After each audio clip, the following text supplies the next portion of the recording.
I just want to give a little bit of background in terms of the overall numbers. Everybody here knows that there's been a huge turnaround in terms of the level of activity over the last 2 years in Judge Robreno's court.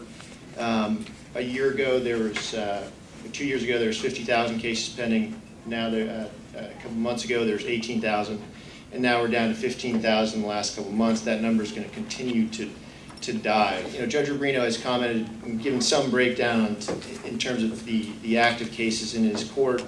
You know, what he actually views as kind of the real number.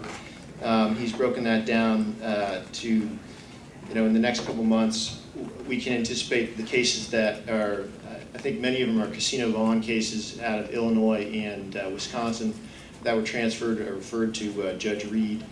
Those are in mediation and being handled by Judge Reed. You know, there's a portion that are going to be settled and resolved in the next couple months. There's a ton of administrative cases that they're just going to be dismissing. For my jurisdiction alone in Massachusetts, we've got something, we're listed as having something like 1,600 cases pending. Those are cases from 1982. No one's pursuing them and they're going to be dismissed. So you can take 1,600 cases right off the top there. 9,000 cases are being processed in one way or another, and you know, who knows what percentage of those are necessarily going to come out of that process. But in terms of the distilled down number that Judge Robreno is looking at is of kind of real trial threat cases, between 100 and 200 cases, and there's been a real increase in activity on that. I want to talk a little bit about the cases that I really think people should be concerned about, the ones that are coming back to either they're being transferred back to their original court and being tried, because that's starting to pick up. And that process starts with the suggestion of remand. That's after discovery is concluded.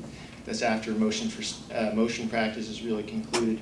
And Judge Robreno is really looking for a certification from the parties that pretty much everything that's supposed to have been done to this point has been done. And obviously people disagree on that and sometimes have to battle it out a little bit on that subject alone. But really he looks to a couple of different factors, and one of them is the status of the transfer report. And that's something that you should be conscious of if you have a case that's potentially going to be transferred back to the original jurisdiction that it was filed in.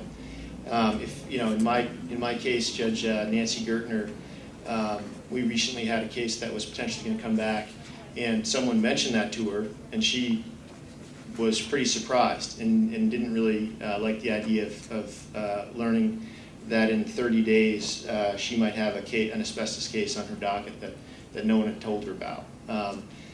And Judge Robreno has tried to work that into his process. And in terms of timing, Judge Robreno files his suggestion of remand. It then goes to the Judicial Panel on Multi-District Litigation. That's kind of a stepping stone that people sometimes overlook, is that the panel actually does have control as to when the case is ultimately sent back to the transfer court. And that can be a little bit of a delay.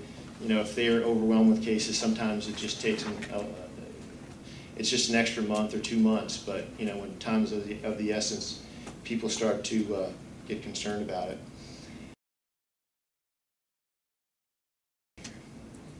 In terms of the numbers, I want to give you a little bit of an overview of how many of these cases are actually being sent back. And we talked a little bit about 50,000 cases pending, 20,000 cases pending, now 15,000 cases pending. And they're really getting distilled down at this point to real trial threat cases. And what's potentially of interest to both defendants and plaintiffs is that you're starting to see these cases get sent back to some unusual jurisdictions that don't necessarily aren't necessarily known as hotspots for the asbestos litigation. Sometimes these folks aren't necessarily happy that they're coming back. But in any case, I did a survey. You know, during this last year or so, there's been about 84 different cases sent back. Some of those cases are sent back inadvertently and they get dismissed, you know, upon arrival. But what I did is I wanted to get an idea of of what was actually happening in terms of the timing and where, what was really happening from a practical standpoint with these cases when they were getting sent back. And it really varies from court to court, varies from judge to judge, depending on who receives it. I think probably Jim's experience with Judge Gwynn was different from Nate's experience with Judge Robreno, and that's going to be the case depending on who's receiving it with the transfer of court. But